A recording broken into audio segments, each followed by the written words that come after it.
Good evening, everyone. Today we are going to discuss another aspect of the production function, and it is named here as fixed coefficient production function.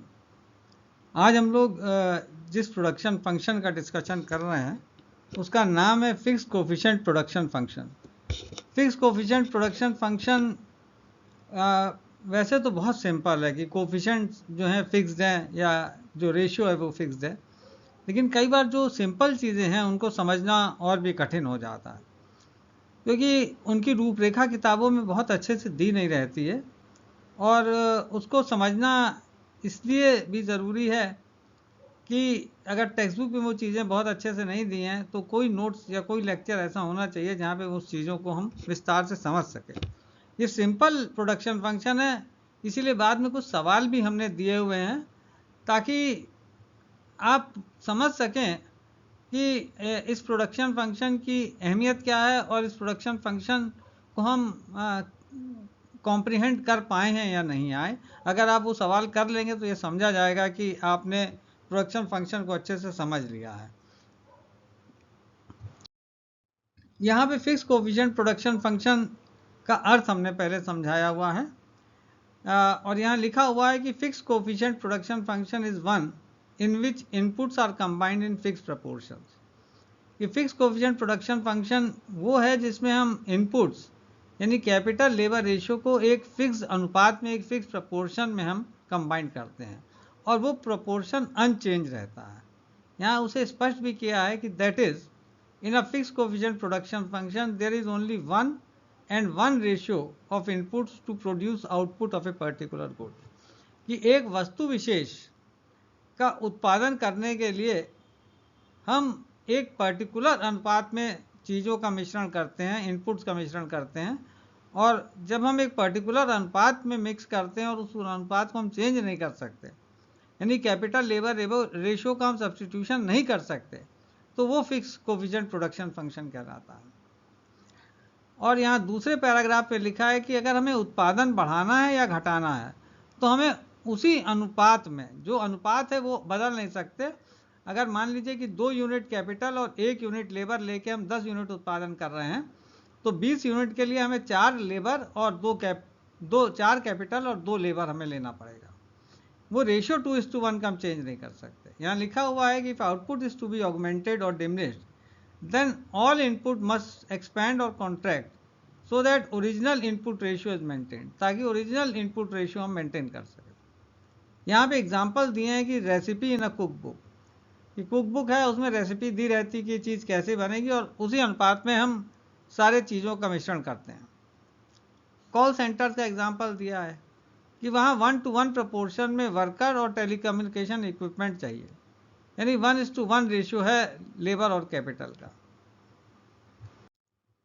अब यहाँ पे graphical illustration की बात की गई है कि in fixed coefficient production function because inputs are combined in fixed proportion such that ratio of inputs cannot change, thus denying any possibility of substitution between factors। कि हम फैक्टर्स का सब्स्टिट्यूशन कर नहीं सकते, एक पर्टिकुलर अनुपात में ही हम फैक्टर्स को मिक्स कर सकते हैं, इसलिए जो पॉसिबल शेप है आइसोक्वेंट का वो इंग्लिश अल्फ़ाबेट एल या राइट एंगल शेप है। तो यहाँ पे जो भी आइसोक्वेंट बनेगा फिक्स कोफिशिएंट प्रोडक्शन फंक्शन में वो एल शेप्ड बनेगा और आउटपुट हम बढ़ा और घटा सकते हैं, लेकिन हम उस अनुपात को नहीं बदल सकते। हमें उसी अनुपात में कैपिटल लेबर रेशियो का जो अनुपात है उसी, अगर हम वो 2 गुना बढ़ा रहे हैं तब आउटपुट 2 गुना बढ़ेगा, तो अनुपात हम नहीं बदल सकते हैं।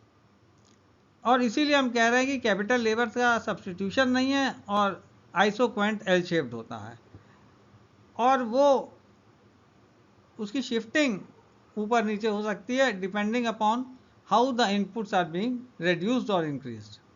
और वो यहाँ पे हमने दिखाया है नेक्स्ट स्लाइड में। यहाँ पे आई स्टार क्यू स्टार पहला आइसोक्वेंट है और यहाँ 10 यूनिट आउटपुट दिखा रहा है और 2:1 का कैपिटल लेबर रेशियो है, 2 यूनिट कैपिटल है 1 यूनिट लेबर है और 20 यूनिट अगर हमें उत्पादन करना है तो 4 यूनिट कैपिटल और 2 यूनिट लेबर होगी। वही चीज़ यहाँ लिखी हुई है, to produce 10 units of output capital labour ratio is 2:1। To produce 20 units of output, 4 units of capital and 2 units of labor are used. Capital labor ratio is 4:2 or 2:1. वो unchanged है, वो change नहीं हो रहा. This ratio is unchanged since no substitution of factors is possible. And optimal ratio is defined by the point of king. कि capital labour ratio का जो optimal combination है पॉइंट ऑफ किंग पे डिफाइंड रहेगा. जैसे पहले वाले आइसोक्वेंट में ए पॉइंट है किंग, दूसरे वाले में बी पॉइंट है, और दोनों पे कैपिटल लेबर रेशियो 2:1 है. अब यहाँ पे मैथमेटिकल प्रेजेंटेशन कैसे करते हैं, ये थोड़ा समझने की चीज़ है, क्योंकि ये कम टेक्स्ट बुक पे दी हुई है. If alpha 1, alpha 2, alpha 3 and alpha n are the quantities of inputs, कि इतनी क्वांटिटीज हमें डिफरेंट इनपुट्स की अवेलेबल हैं और इनके माध्यम से हम एक यूनिट उत्पादन कर सकते हैं. कि एक यूनिट उत्पादन किसी वस्तु का करना है तो हमें alpha 1, alpha 2, alpha n quantity of input चाहिए. अगर मान लीजिए अवेलेबल अमाउंट ऑफ इनपुट्स की जो total available amount of inputs जो हैं वो Z1 है, Z2 है, Z3, Zn, ये total amount of inputs available है.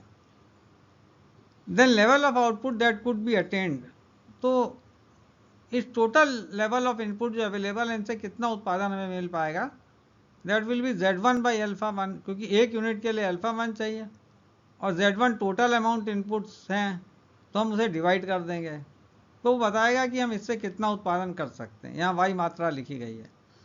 ऐसे दूसरे का Z2 अल्फा 2, तीसरे का Z3 अल्फा 3 और n का Zn अल्फा है. ये लिखा है it is standard way of presenting fix coefficient production function. It is also called as Leontief production function. इसको हम लियोनती प्रोडक्शन फंक्शन भी कहते हैं. It is also called as Leontief production function. अब यहाँ पे Z1 Z2 की जगह पे मान लीजिए कि दो फैक्टर्स हैं हमारे पास, लेबर कैपिटल और के अमाउंट ऑफ कैपिटल अवेलेबल है और L amount of total labour available है. अल्फा और बीटा जो हैं they are amount required to produce 1 unit of output.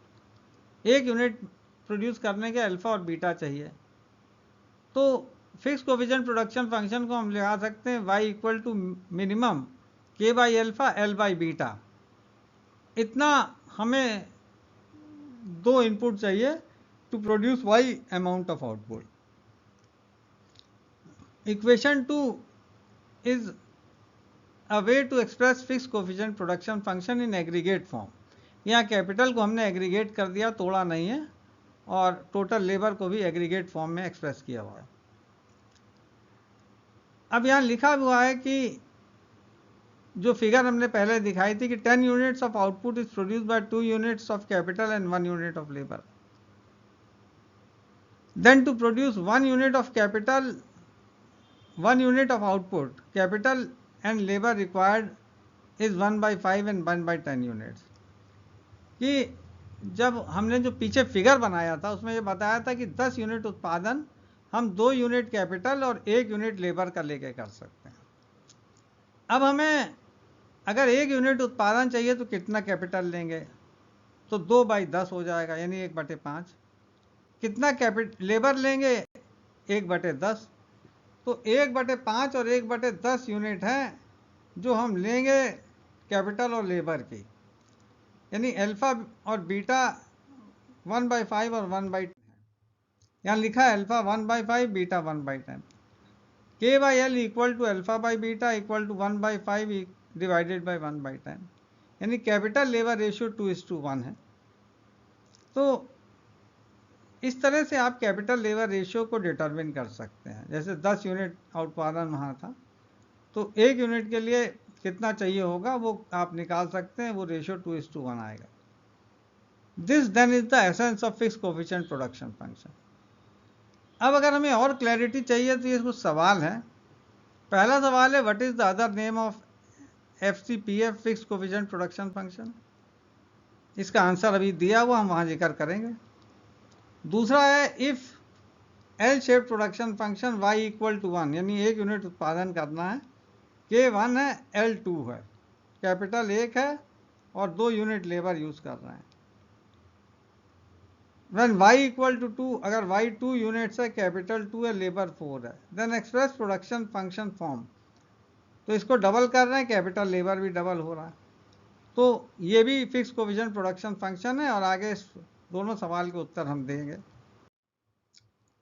ये तीसरा सवाल है, इसको भी हम जिक्र करेंगे। पहले का उत्तर है लियोनथीफ प्रोडक्शन फंक्शन, जो फिक्स कोफिशिएंट प्रोडक्शन फंक्शन का दूसरा नाम है। y equal to minimum k by 1, क्योंकि 1 यूनिट कैपिटल है, 2 यूनिट लेबर है, l बाई 2, ऐसे आप एक्सप्रेस कर सकते हैं। तीसरा यहाँ पे दिया y equal to minimum 3k 1 by 4 to the power 1 by lambda. Then this equation represent which production function, draw isoquant. तो ये लियोनथीफ प्रोडक्शन फंक्शन एक्सप्रेस करता है, ये बात स्पष्ट है। आइसोक्वेंट ड्रॉ करने के लिए हमें यहाँ पे ये देखना होगा अल्फा की वैल्यू क्या है। तो k बाई अल्फा, यानी 1 यूनिट उत्पादन करने के लिए कितना हमें कैपिटल चाहिए। तो ऊपर 3k लिखा, 3 को अगर हम हटाएं तो हम लिख सकते हैं k अपॉन 1 बाई 3। तो 1 बाई 3 यूनिट्स हमें कैपिटल चाहिए होगी, और लेबर यहाँ 4 यूनिट्स चाहिए, क्योंकि ये अपॉन में लिखा बीटा की वैल्यू 4 है। तो 1 बाई 3 और 4 यूनिट्स ऑफ लेबर चाहिए, 1 by 3 units of capital and 4 units of labour चाहिए to produce 1 unit of output. तो यहाँ पे वो डायग्राम भी बनाया हुआ है, ये आइसोक्वेंट है, यहाँ कैपिटल 1 बाई 3 यूनिट्स है और 4 यूनिट्स लेबर चाहिए to produce 1 unit of output. तो इससे हमने ये प्रोडक्शन फंक्शन और आइसोक्वेंट को ड्रॉ कर दिया। और आप इसको लिख भी सकते हैं कि k बाई 1 बाई 3 और k l बाई 4, तो वो 3k l बाई 4 आपका यहाँ मिल जाएगा। और लास्ट सवाल है कि find elasticity of scale. Elasticity of scale हमने ट्रांसलॉग में बताया था, यहाँ पे फिर हम एक आपको बता दे रहे हैं कि इलास्टिसिटी ऑफ स्केल को हम आउटपुट इलास्टिसिटी भी कहते हैं। और output elasticity measures percentage change in output, कि उत्पादन में कितना परसेंटेज चेंज हुआ है due to percentage change in use of all inputs, कि सारे इनपुट्स में परसेंटेज चेंज कितना हुआ है, उसकी वजह से उत्पादन पे क्या असर पड़ रहा है। यहाँ फॉर्मूला दिया elasticity ES, elasticity of scale, equal to d log y by d log minimum of this production function, k by alpha l by beta. अब यहाँ पे ये फार्मूला दिया हुआ है, जो इक्वेशन है उसमें दोनों तरफ लॉग ले लें और डिफ्रेंशिएट कर दें, तो d log y left hand side पे हो जाएगा, राइट साइड में 1 by lambda d log minimum of 3k l by 4।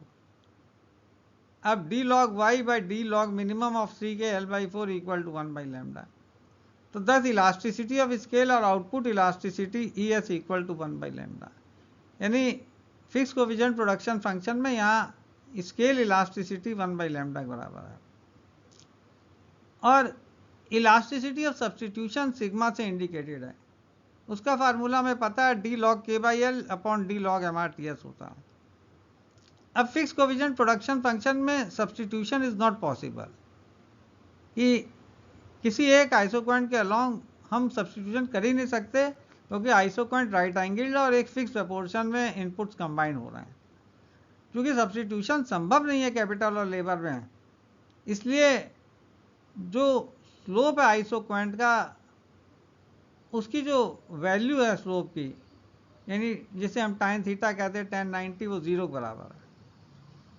तो यहाँ पे जो आइसोक्वेंट का स्लोप है बेसिकली वो 0 के बराबर है।